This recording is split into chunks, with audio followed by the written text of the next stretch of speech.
Bismillahirrahmanirrahim. Alhamdulillahirabbil alamin wassalatu wassalamu ala asyrafil anbiya'i wal mursalin sayyidina wa maulana Muhammad wa ala alihi washabihi ajma'in. Rabbi shrah li sadri wa yassir li amri wahlul 'uqdatam min lisani yafqahu qawli. Ba'du. Assalamualaikum warahmatullahi wabarakatuh. Para penonton yang dikasihi oleh Allah Subhanahu wa taala. Pada petang ni kita ambil lagi kesempatan untuk kita menambahkan ilmu sempena dengan daurah Ramadan. Program ini program daurah Ramadan. Jadi dalam membicarakan tentang hari Ramadan, kita menggunakan satu asas, iaitu hadis Nabi SAW yang berbunyi man shama Ramadan imanan wa ihtisaban ghufira lahu ma taqaddama min dhanbi atau kama qala.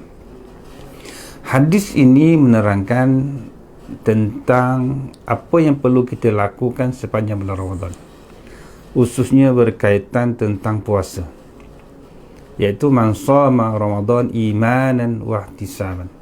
Sesiapa yang berpuasa Ramadan dalam keadaan penuh keimanan. Yang kita bicarakan pada minggu lalu tentang keimanan ini, iaitu tentang ayat yang diturunkan kepada Nabi SAW, iaitu ya ayyuhallazina amanu kutiba alaikumus shiyam kama kutiba alal ladzina min qablikum la'allakum tattaqun. Wahai orang-orang yang beriman, aku fardukan kamu berpuasa sebagaimana orang-orang yang terdahulu berpuasa, supaya kamu menjadi orang-orang yang bertakwa. Jadi Allah menggunakan perkataan orang-orang yang beriman.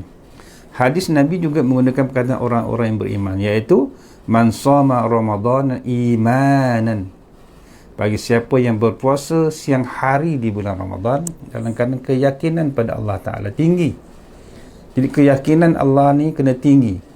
Kenapa kita kata iman ini keyakinan? Sebab ada orang Islam yang tidak yakin tentang arahan Allah SWT. Ada orang Islam yang tidak mahu melaksanakan arahan Allah Ta'ala. Ada orang Islam yang mempertikaikan arahan Allah Ta'ala dan mempertikaikan benda-benda yang dinyatakan oleh syariat Islam. Kerana apa? Kerana tidak ada iman, keyakinannya tinggi yang rendah pada Allah SWT. Jadi puasa ini ialah man shama Ramadan imanan wa ihtisaban. Apa ganjaran yang kita dapat daripada puasa yang penuh keimanan? Wa ihtisaban, serta mengharapkan ganjaran Allah Ta'ala. Jadi Nabi suruh kita jaga iman kita, berpuasa dalam keadaan penuh keimanan dan mengharapkan ganjaran Allah Ta'ala. Apa ganjaran terbesar yang Allah nak berikan pada kita sekiranya kita menepati KPI yang Allah tetapkan, iaitu imanan wa ihtisaban, dalam penuh pengharapan, iman dan penuh mengharap. Sebab kita minta sesuatu kan kita kena mengharap. Berdoa pada Allah Ta'ala, kita pun kena mengharap. Nabi SAW pun mengajar kepada kita bahawa mintalah sesuatu pada Allah Ta'ala, tapi mengharapkan agar apa yang kita minta ini dapat. So orang yang yakin, orang yang beriman ni ada masalah, orang terdahulu ada masalah. Kita ambil contoh orang Bani Israel, orang umat Nabi Musa AS. Apa yang berlaku pada umat Nabi Musa sehingga Allah banyak nyatakan dalam Al-Quran kisah orang Bani Israel? Antaranya ialah kepercayaan dan keyakinan kepada arahan Allah Ta'ala ini rendah yang amat sangat. Lepas tu Nabi SAW menyatakan bahawa iman orang Bani Israel iaitu iman di mulut tapi tidak iman di hati. Apa maksud iman di mulut? Ya, kami yakin, kami percaya bahawa Musa ini Rasulullah. Kami yakin Allah itu Tuhan kami. Tapi keyakinan ini hanya di mulut tapi tidak sampai ke tahap hati. Mulut dan hati ini berbeza. Orang bercakap, kita kata ya, tapi dah hati tak mau terima. Nasihat, dengar. Kata, dengar tak nasihat? Dengar. Tapi buat, tak buat juga. Kita tengok dalam surah Al-Baqarah, yang paling mudah Allah bawa kisah orang Bani Israel, surah Al-Baqarah, ayat ke-60, ayat yang ke-67. Apa bunyinya yang kita boleh ambil pelajaran? Wa idh qala Musa liqaumihi, ketika Musa berkata kepada kaumnya, innallaha ya'murukum an tadhbahul baqarah, sesungguhnya Allah memerintahkan kamu untuk menyembelih seekor lembu. Allah sebut kataan seekor lembu. Qalu, apa jawapan orang Bani Israel? Atattakhizuna huzwa, wahai Musa, Allah ni main-main ke? Allah ni main-main, gurau-gurau ke ni? So kami sembelih seekor lembu. Apa pasal, apa barangnya? Ini macam kerja budak-budak. Sedangkan ini arahan Allah Ta'ala. Nabi Musa hanya menyampaikan pada kaumnya untuk sembelih seekor lembu. Bukan untuk puasa. Bukan untuk puasa bulan Ramadan. Untuk sembelih seekor lembu saja. Seekor. Bukan 20 ekor. Bukan 2000 ekor. Seekor lembu. Apa jawab mereka? Ini arahan Nabi Musa dan dapat daripada Allah Ta'ala. Kata, adakah Allah nak buat kerja main-main ni? Ini kerja main-main ni. Lalu Nabi Musa kata, qala innahu yaqulu innaha, Nabi Musa qala a'udzubillahi an akuna minal jahilin. Ya Allah, aku berlindung ya Allah daripada orang-orang yang bodoh macam ni. Nabi Musa mengiktiraf kaum Bani Israel kaum yang bodoh, jahilin, lemah fikiran. Ini arahan Allah Ta'ala, bukan arahan manusia. Dia berbeza. Arahan Allah Ta'ala nampak macam main-main, tapi ini arahan kena laksanakan. Allah suruh kita puasa, nampak kita kata beban-bebankan, tapi kena laksanakan. Jadi ini arahan yang tidak boleh dikompromi, yang tidak boleh ditolak, yang tidak boleh dinafikan. Bila Nabi Musa marah, nampak wajah Nabi Musa marah dan kecewa, lalu mereka kata, qalu ud'u lana rabbaka yubayyin lana ma hi. Musa, relaxlah Musa, relax. Jangan ambil hati sangat. Jadi cubalah doa pada Tuhan kau. Rabbuka, doa pada Tuhan kau. Sedangkan Tuhan Allah Ta'ala ni kita semua termasuk orang Bani Israel. Tapi dia menggunakan perkataan, wahai Musa, doalah, mintalah pada Tuhan kau. Mahi, apa benda ni? Lembu apa ni? Lembu jantan ke, lembu betina ke, lembu khonsa ke, kami tak tahu.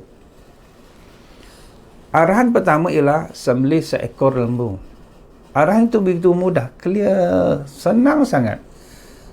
Allah tidak membebankan hamba-Nya dengan mengatakan lembu yang macam mana. Allah kata sembelih je seekor lembu. Sama ada kamu nak sembelih lembu betina pun aku terima. Nak sembelih lembu jantan pun aku terima. Nak sembelih lembu yang tak berjantina pun aku terima. Asalkan dia seekor lembu. Bukan gajah, bukan harimau, bukan kuda, bukan buaya. Lembu, senang. Baqarah, bahasa mudah, lembu.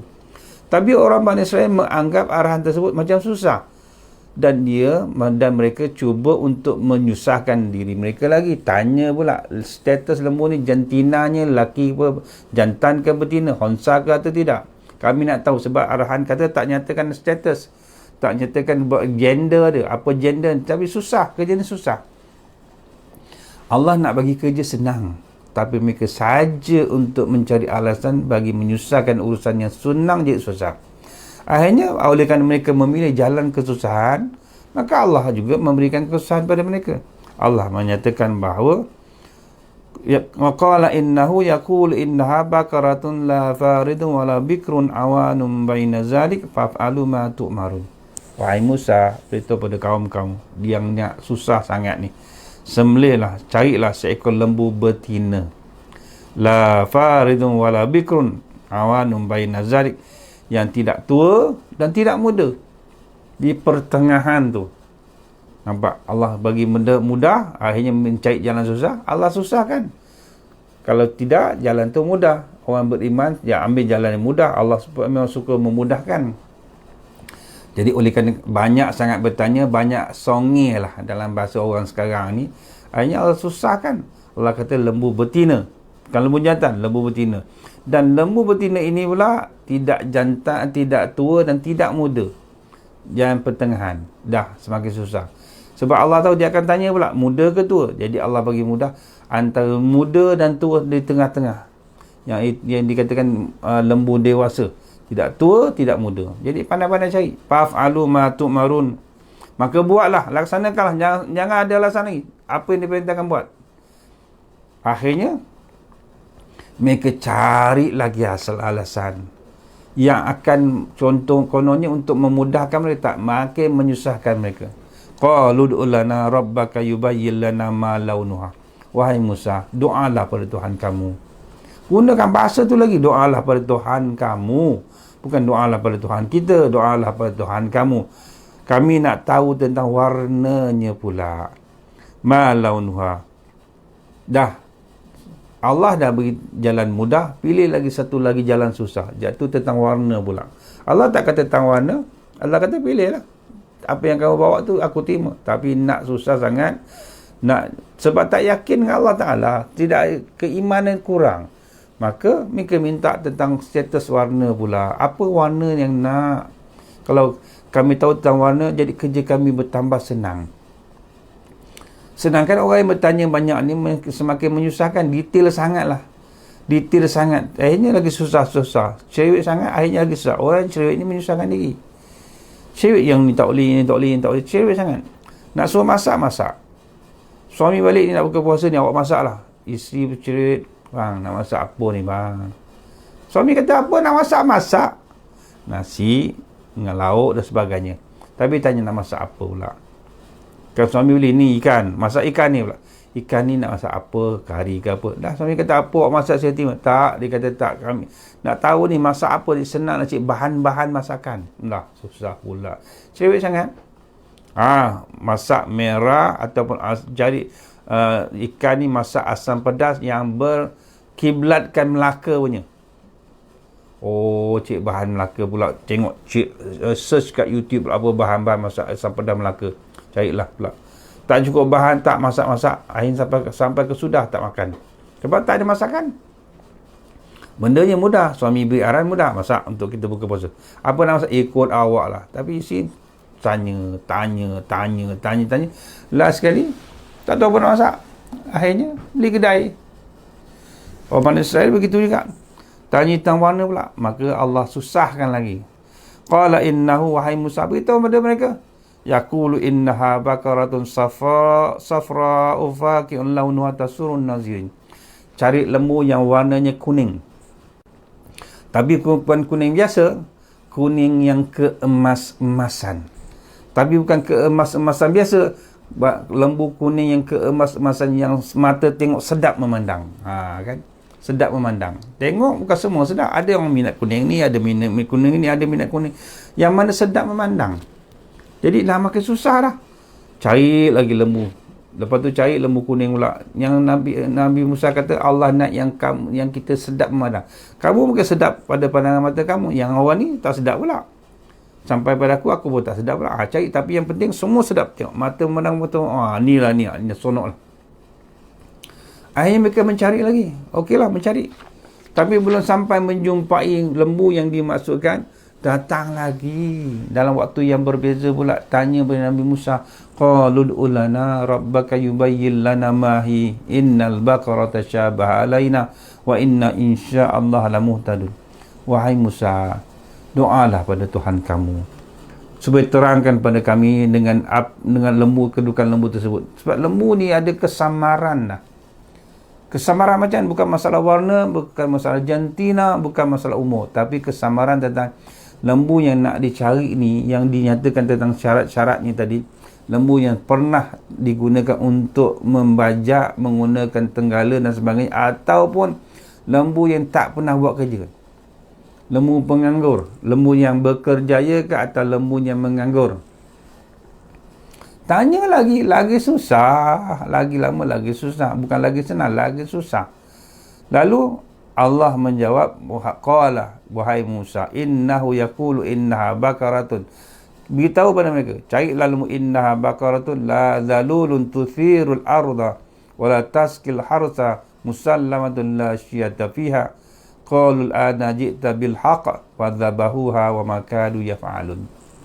Wahai Musa, beritahu pada kaum-kaum kamu, cari lembu yang belum digunakan walau sekalipun untuk membajak tanah pertanian.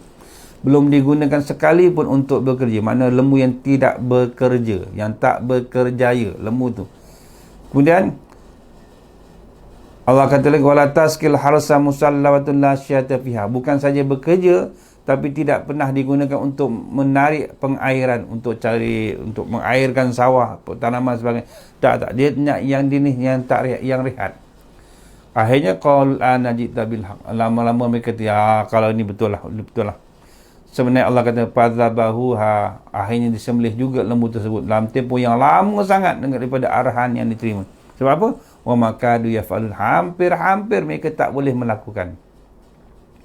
Jadi nak cerita di sini para pendengar yang penonton yang dikasihi oleh Allah Ta'ala. Orang yang beriman, orang yang tak banyak bertanya. Orang yang hanya dengan arahan dan perintah. Bila Allah kata puasa, puasa imanan wa ihtisaban. Nabi kata puasa yang terbaik ialah puasa yang penuh keimanan. Allah kata lepas terbit fajarlah. Allah kata sampai terbenam matahari maghriblah. Allah kata siang dan malam, siang hari kamu berpuasa, bukan saja puasa makan dan minum, tapi puasa daripada bercakap yang benda sia-sia, melihat benda yang sia-sia, perkara mendengar benda yang sia-sia. Jadi itu dipanggil puasa, puasa zahir dan batin. Puasa zahir dan batin, iman, yakin. Memang kenapa sebut yakin? Sebab orang puasa ni kadang-kadang tak yakin pada diri sendiri. Sebab kita nak tengok orang yang tak puasa, susah. Orang yang puasa tapi dia makan, kita tak tahu. Kita ingat muka puasa, muka letih, meleleh, helio sebagainya. Kita tanya dia jawab puasa. Tapi sebenarnya sebungkus Maggi dah telan. Keluar lepas gerak sedawa, lepas tu keluar biasa macam berlakon jadi orang-orang yang berpuasa. Kita tak tahu. Kalau dia tak yakin pada Allah Ta'ala, mereka hanya berpuasa, hanya menarik perhatian manusia. Depan manusia mereka puasa. Belakang, yang nak berikan ganjaran ni bukan manusia, Allah Subhanahu Wa Ta'ala. Lepas tu Nabi kata, man shama Ramadan imanan wa ihtisaban. Orang yang berpuasa dengan penuh keimanan, iaitu depan orang ramai dia berpuasa, belakang orang pun dia puasa, dan orang tak bimbang pun. Kita pun tak bimbang bahawa dia ni memang tak puasa. Kita yakin dia puasa. Wahtisab, serta mengharapkan ganjaran pahala. Ya Allah, aku dah puasa daripada terbit fajar dia sampai terbenam fajar. Ya Allah, ketika mana berbuka puasa, ya Allah, terimalah ibadah puasaku, ya Allah. Terimalah sahurku, terimalah berbukaku, ya Allah, kerana-Mu, ya Allah. Dia mengharapkan ihtisaban, mengharapkan ganjaran pada Allah Ta'ala. Apa Allah akan bagi? Nabi kata, ghufira lahu ma taqaddama min dhanbi. Ganjaran yang terbesar daripada ganjaran-ganjaran yang dimaksudkan, yang dinyatakan ialah ganjaran diampunkan dosa. Min dhanbi. Ghufira lahu ma taqaddama min dhanbi. Dihapuskan dosa-dosa sekarang sampai dosa-dosa yang terdahulu. Allah padam balik, Allah delete balik dosa-dosa kita. Itu dosa kita dengan Allah Ta'ala. Dosa manusia dengan manusia, itu urusan kita. Jadi dosa-dosa ni menghalang kita daripada masuk syurga. Buat apa kita beribadah? Untuk masuk syurga Allah Ta'ala. Itu ganjaran yang terbesar. Kenapa kita buat benda baik? Sebab kita nak mendapat ganjaran syurga Allah SWT. Jadi untuk mendapat ganjaran syurga, maka ada beberapa tindakan atau perbuatan yang perlu kita laksanakan. Antaranya solat 5 waktu, puasa bulan Ramadan. Dalam masa puasa ni adalah aktiviti zakat sikit, bayar zakat. Dia puasa ni pula bukan saya tak makan tak minum, tapi bercakap yang teruk-teruk pun dielakkan, dihapuskan daripada kehidupan kita dalam bulan Ramadan. Kita tak menyakitkan hati orang, kita bercakap orang pun sedap dengar, dan kita rasa selesa, dan orang pun selesa dengan kehadiran kita. Kita baik dengan orang sebagainya. Jadi jaga ibadah ni. Malam pula lepas tarawih, lepas buka puasa, kita solat maghrib berjamaah, solat isyak berjamaah, diikuti solat tarawih dan solat witir. Jadi penjagaan ni berterusan daripada mula terbit fajar sampai terbenam, sama tidur sampai sahur semula, sampai terbit fajar semula. Inilah kehidupan dalam Ramadan. Jadi tuan-tuan, para penonton yang mati Allah SWT, demikianlah nak cerita tentang perkongsian, iaitu man shama Ramadan, orang yang berpuasa dan keimanan, keyakinan penuh pada Allah Ta'ala, serta mengharapkan ganjaran, maka ganjaran yang Allah nak bagi pada mereka ialah ganjaran paling besar, iaitu diampunkan dosa-dosa yang terdahulu, yang sekarang, dan dosa-dosa yang terdahulu. Jadi mudah-mudahan tuan-tuan kita tergolong dan termasuk dalam kalangan orang-orang yang diberi ganjaran sebesar ini. Jadi sekadar itu, wabillahi taufiq wal hidayah. Assalamualaikum warahmatullahi wabarakatuh.